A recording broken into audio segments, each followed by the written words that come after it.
For more than 3 decades after the fall of Nazi Germany, one name haunted intelligence agencies, journalists, historians, and conspiracy theorists alike.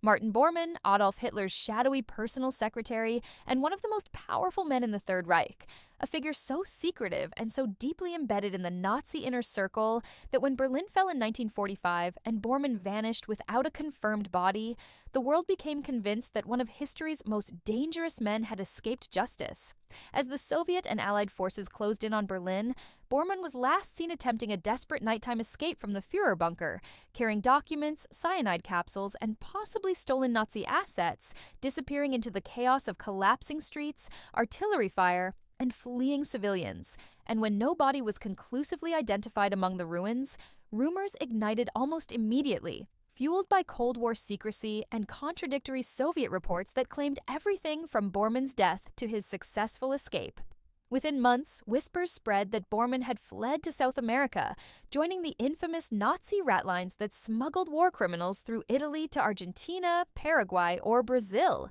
And intelligence agencies began tracking supposed sightings: an aging German man in Buenos Aires, a secret banker in Paraguay, a recluse living under Vatican protection, each claim reigniting public fascination and deepening the mystery, especially as documents emerged showing that Bormann had controlled vast Nazi financial networks, raising fears that he had used stolen wealth to disappear permanently. West German prosecutors officially charged him in absentia, and in 1946 he was convicted of war crimes at Nuremberg despite his absence, making him one of the most wanted fugitives on Earth. While hunters from Mossad, Interpol, and independent Nazi hunters followed trails that stretched across continents, uncovering forged passports, false identities, and shadowy intermediaries, yet never finding definitive proof of his survival. The mystery deepened when Soviet authorities, who had exclusive access to Berlin's ruins, refused to release information, allowing speculation to grow unchecked. And for years, alleged eyewitnesses claimed to have seen Bormann alive decades after the war, often supported by fabricated photos, planted documents, or politically motivated disinformation during the Cold War. Books were written, documentaries aired, and Bormann became a symbol of unresolved justice, representing the fear that the architects of genocide could simply vanish into history without consequence. Then, in 1972, a shocking discovery threatened to end the mystery when construction workers near the Lehrter Bahnhof in Berlin unearthed human remains, including a skull fragment and bones buried just meters from where Bormann was last seen fleeing, and forensic examinations suggested the remains belonged to a man of Bormann's age and stature, with glass. Fragments consistent with cyanide capsules found in the jaw. Yet skepticism persisted as many questioned the timing, the chain of custody, and whether the remains had been planted to close the case politically.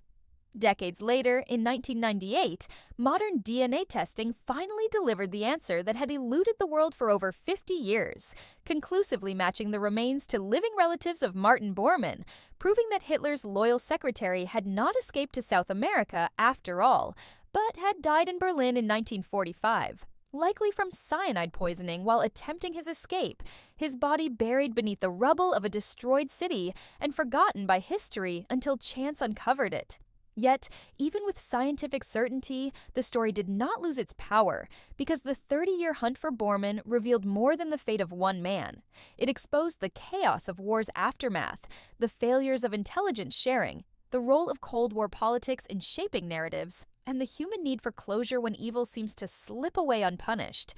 Bormann's disappearance allowed him to become a myth larger than his life, transforming a bureaucrat of genocide into a ghost that symbolized unresolved guilt and unfinished justice.